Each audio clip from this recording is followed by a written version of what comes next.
Skinamarink, dinky dink, Skinamarink, doo. I love you. I believe that art in its many forms is an important force in the development of mankind. Books, movies, paintings, all of these things can bring out visceral emotions from someone and even change who they are. I babble on and on about the importance of art, so I'll spare you the lecture. Today I want to talk about a piece of art that is breathtaking, emotionally arresting, and it left me with a sense of dread long after viewing it. But before I get into my opinion, which will probably be more of a hot take about that piece of art, I want to introduce you to two video games that are terrible at being video games despite their immersion levels, but they're good art, mainly due to the concepts explored and the emotional impact they leave you with. You may have heard of Drakengard. In fact, I was doing a long playthrough before I decided to veer more towards commentary with this channel. Either way, Drakengard is a god-awful game from the early 2000s. I was a teenager back then, and apparently I played Drakengard with a friend. I didn't even remember this until that friend informed me of such. This memory had completely disappeared, mind you. Even when I played Drakengard recently, I only had cursory moments of what could be memories, tiny flashes of something, like feelings. But had this friend not told me about us playing the game together, I would have continued thinking I never encountered it back then. Now, you might wonder how someone forgets an entire game, especially one they played together with a pretty good friend. Well, that friend and I also played and talked about games constantly. All of my good friends from school back then were also into video games. Looking back, I'm sure there are tons more games I forgot. The games I cherish from that era, like Metal Gear Solid and Devil May Cry, are remembered usually because they are part of a franchise that kept going. Tomb Raider, Silent Hill, God, don't get me started on its return. I'm apprehensive to say the least about these upcoming releases, but that's a different story for a different day. Anyway, my personal favorite from back then, I know, is Final Fantasy. There are tiny games like Galarians that never went anywhere. Hell, I hadn't even heard about the second game until recently, and I played the first when I was 13. Galarians was just so odd, there was no way I'd, be able to let go of that memory, right? It just stood out to me. But Drakengard is also odd. In fact, it seems like a direct riff on Final Fantasy, and that doesn't seem like something I'd forget. And then I fucking played Drakengard recently, and I realized something rather quickly. I didn't remember Drakengard because it was likely a very boring, unfun, and trying experience. With the constant influx of games I was trying out back then, it makes total sense that I would have played Drakengard, went what the fuck, and swiftly put the miserable experience out of my mind. The game's god-awful mechanics alone were probably enough to make me never want to think of it again. Fast forward to 2010, to a little game called Nier. Here is yet another example of a game I played, but forgot. I remember playing Nier Automata and not understanding certain lore aspects. Then the remaster of Nier Replicant came out, I played it, and all the pieces came together. But the best part about all of this is that I played the first Nier game, and didn't even remember it. Not at all. Not even while playing the remaster. And oddly enough, Drakengard and Nier are connected. Not only are they from the mind of the same wacky dev, Yoko Taro, but because of the events of Ending E in Drakengard, the Nier universe was born, so they're technically all in the same series. How did I know I played the original Nier game, you might ask? A memory on Facebook from 2012 popped up where I stated I was playing Lost Odyssey, a game I also didn't finish, and Nier. Here I was, in 2020, looking at a memory that talked about playing the original Nier game, and I couldn't even remember it. I remembered Lost Odyssey, so why not Nier? Well, here's a harsh reality. The first 8 or so hours of the first Nier game, and the remaster honestly, let's not lie to ourselves, aren't that interesting. The controls were kind of dog shit back then, but the story starts out very typically, like every other JRPG I'd seen since the 90s. I didn't stick around long enough to see the reveals. I never even finished Route A. Drakengard has something very important hidden beneath it, something that stands out to you right away. You're not playing as a good and decent heroic fellow. You're playing as a hateful prince who enjoys slaughtering as many people as he can. And there is a goddamn kill counter in this game. After a while, watching that counter go up and up and up and up, it doesn't feel good. In fact, it feels pretty fucking bad. I remember playing Tomb Raider and seeing my final kills at the end of the game. It was something like 336, and that wasn't even all of the kills, mind you. and that number made me feel odd. Like I'd killed 336 souls in this universe, and the game was proud of me for it. Drakengard was made to prey on that feeling. The little voice that makes you go, haha, that sure is a lot of kills, haha. Killing isn't fun in Drakengard, and I mean it. The controls are demanding and they hurt, and I swear they sometimes felt like they were working against me. These designs showed you one thing: slaughtering tons of people isn't supposed to feel good. The gameplay was repetitive. Over and over, you'd do the same moves. Over and over, you'd feel hypnotized by the soundtrack of insanity. Seriously, the music in this game is amazing, but it is the sound of losing your mind in musical form. Over and over, you'd be overwhelmed by the sheer amount of enemies. Over and over, you were reminded that these soldiers you were killing didn't have sentience. Over and over, you were reminded of how hateful Chaim and Angelus were. And over, you'd slaughter them all, while your kill counter jumped up from a few to 100 to sometimes hundreds upon hundreds. The game rewards you for chaining combos and multi-kills. You can fly around on your dragon and rain down ultimate destruction. And all the while, the game was made to give you the message that you are in the wrong.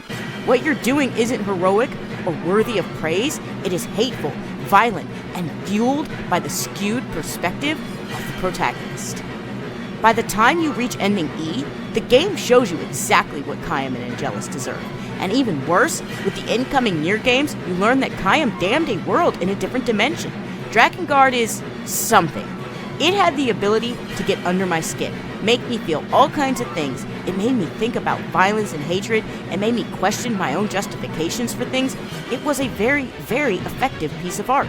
Too bad it's a horrendous fucking video game with dog shit mechanics, a goofy ass story, a very unlikable main protagonist, and a laundry list of other issues I don't even want to get into.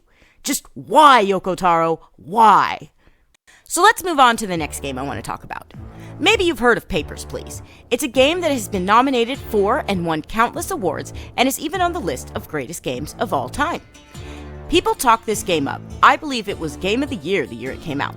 Papers, Please is almost universally recognized as a piece of art, an example of why video games can most certainly be art. However, I'm just gonna say it, okay? The game actually fucking sucks. As far as it being impactful, that's unquestionable. But is it engaging to play or fun? Fuck no.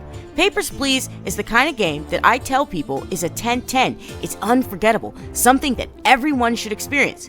Just not necessarily firsthand. What I'm saying here is watch someone else play it. It's boring as fuck to play yourself. There are moments in Papers, Please where you truly feel fucked up. You hate to keep making the decisions you're making. You hate how tedious the checks and markers start to become. You hate that you have to choose between doing the correct thing and the right thing. Those are not the same thing, by the way. And let's not even mention that your decisions most definitely can come back to bite you in the ass. But what you're going to hate more, at least I did, is how long the game feels. Papers, Please isn't a long game by any means. You can blast through it in a few hours tops, but it makes you feel like you've been sitting there all fucking day doing paperwork. And by the way, I believe that was the intention of the devs. The gameplay starts to pile up, and so does the stress. Take too many bribes, the government will take your money. Let too many people with fucked up papers in, and you'll get penalties, which can add up to take money away from bills. On top of having to deal with the constant influx of restrictions and rules that come in every day, you have to worry about terrorist attacks and other randomly generated events. Moral dilemmas are guaranteed to make their way into your game, because that is the entire point of the game.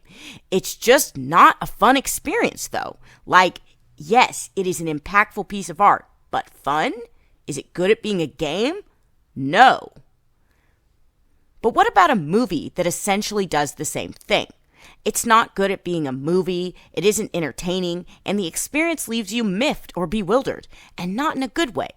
It's easy for a video game to have bad gameplay, but a fantastic story.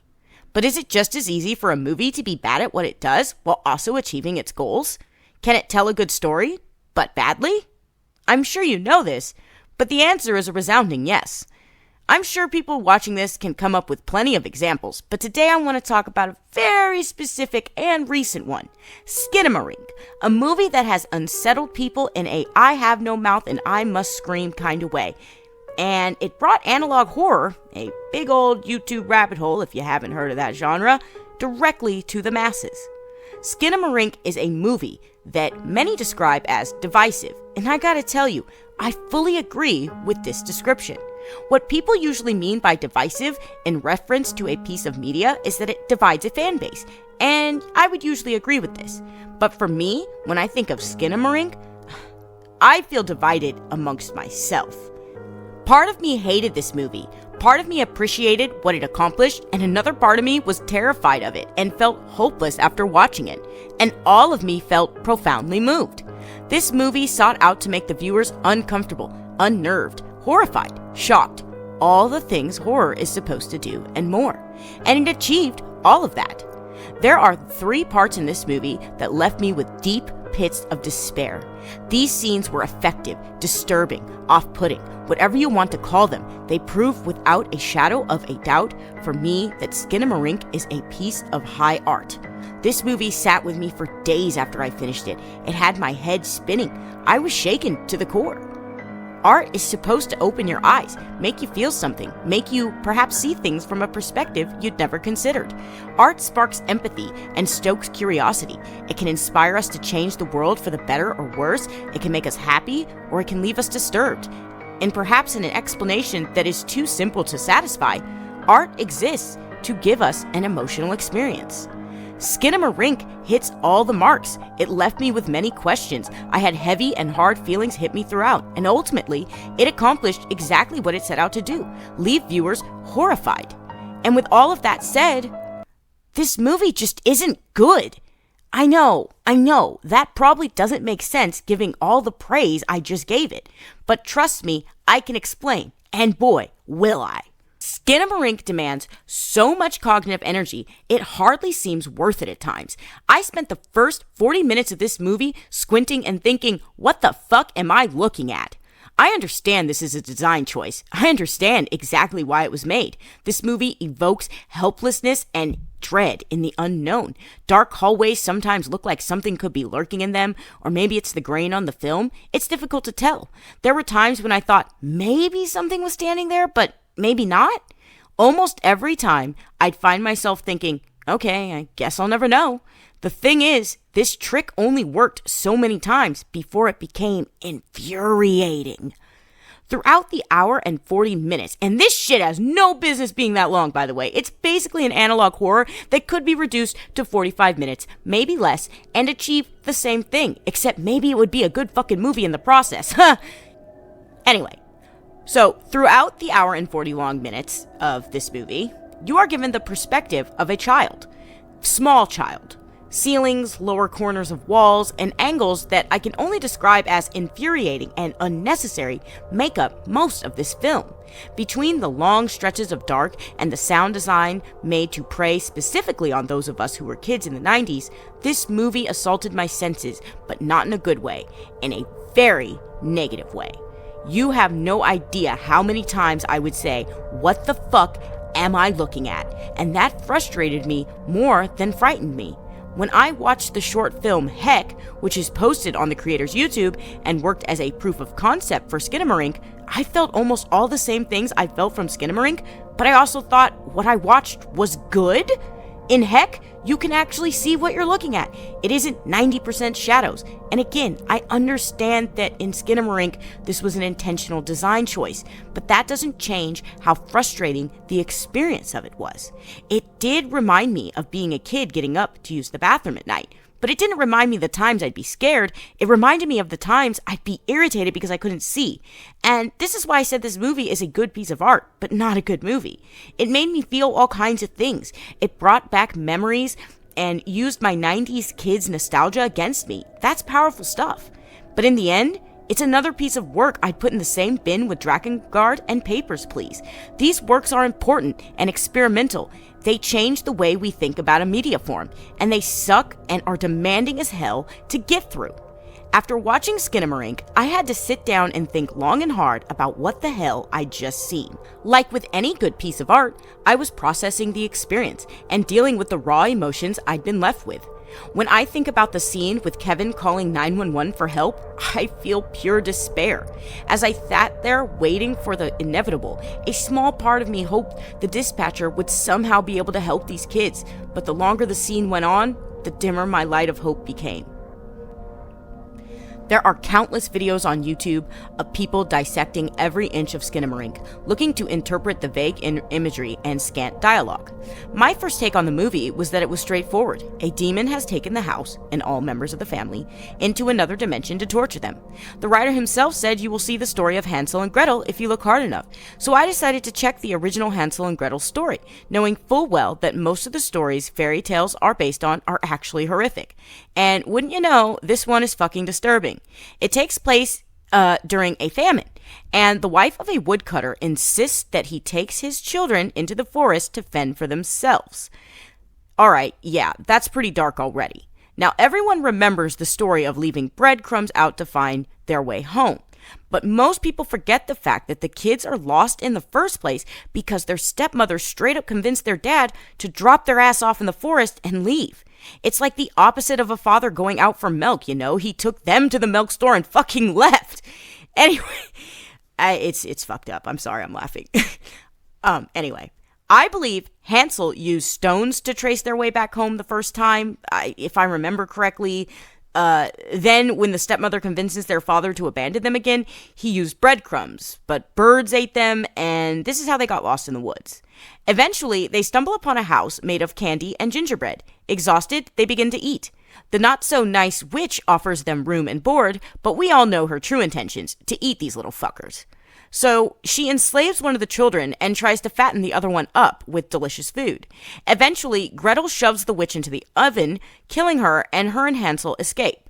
So, keeping that in mind, and taking into account how the kids talk about the mother and how she behaves in that really creepy look under the bed scene, it's easy to read that the mother and father abandon these kids.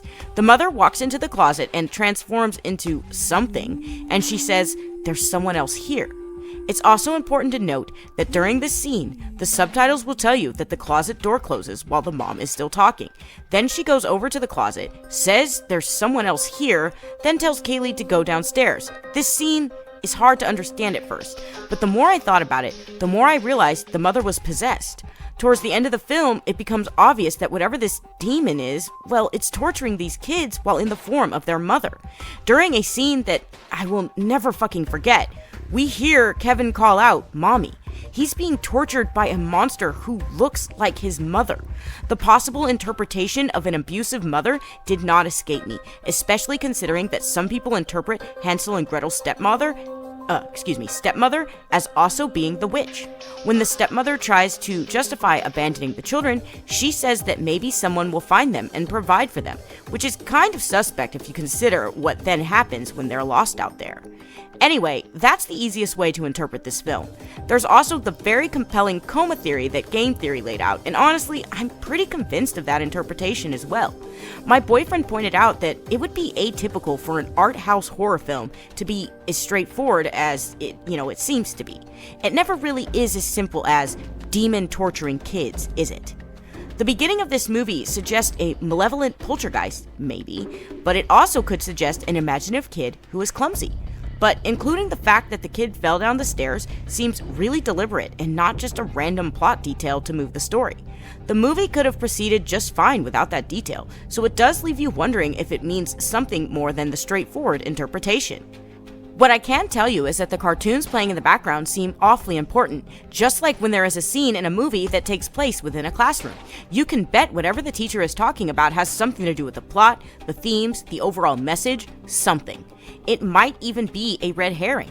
Either way, you're supposed to pay attention during that scene, and that is how I took the cartoons. They're not just randomly picked public domain cartoons. No, they seem to be used in a specific way, like when the kids are first going to sleep, the kids in the cartoon are floating off to dreamland. Like another YouTuber pointed out, Kevin's eye got damaged just like in a scene in the cartoon. I found the coma theory a bit off the wall, but the deeper I looked into it, the more I believed it, especially when I took into account some of the comments I read under videos that laid this theory out. So many people who had been in comas talked about how they could feel and hear the things around them, like seeing without seeing. I myself have been in a coma, it was very short, and barely remember anything, but the dreams were pretty wild and kind of terrifying. It didn't feel like the length of time I was under. In fact, it felt like a single dream in one night. I remember feeling the presence of people, kind of like sleep paralysis, but it wasn't that intense. But some of these comments unsettled me. Holy shit. People talked about having a TV on in front of them constantly, and how their brains would incorporate the news and plots from the TV shows into their dreams. One person said in every dream they couldn't move because they were strapped down, which is fucking terrifying, by the way. I have sleep paralysis more often than I'd like, and I know exactly what it feels like to be conscious but unable to move. It is one of the scariest things I've ever dealt with. And there were so many comments of people saying they felt restrained, something that fucked me way up. This wasn't some horror movie. These were real people recanting their awful experiences, and so many of them said this movie reminded them of their experience. One comment in particular said, "I think this movie is meant to show you how scary a coma can be," and yeah, maybe that's it. The last scene in this movie is Kevin asking what the demon's name is. The demon tells Kevin to go to sleep and doesn't answer, and this is yet another detail that seems quite deliberate. Why doesn't the demon answer? Is it because it has no name? Is it an incomprehensible being with motivations that we can never come to understand?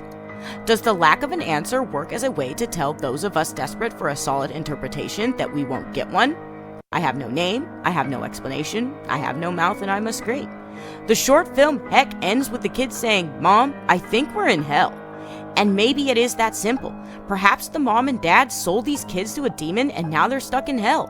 What's interesting about Hansel and Gretel is that Gretel becomes a slave and Hansel is locked up and being overfed so he will fatten up. In Skinamarink, Kaylee gets her mouth and eyes taken away and eventually seems to disappear. Maybe she got eaten? Maybe torturing these kids makes them taste better. I don't fucking know. Kevin could be tortured for time immemorial, or maybe the demon will torture him for a few centuries before finally eating him too. In the end, I may sit here and say Skinamarink is a god-awful movie, but this doesn't change how important it is. My fear is that it will inspire a slew of wannabe art house movies without all the heart and soul Skinamarink was obviously made with. And that is a damn shame if you asked me. I may have hated this piece of art as a movie, but I will never deny its impact. And I would still say, if you can deal with its overly artsy nature, and you can deal with not being able to see what you're looking at, I'd still say watch it. It is an experience, a horrifying one, and it's not for everybody. It definitely wasn't for me, but it's still good art.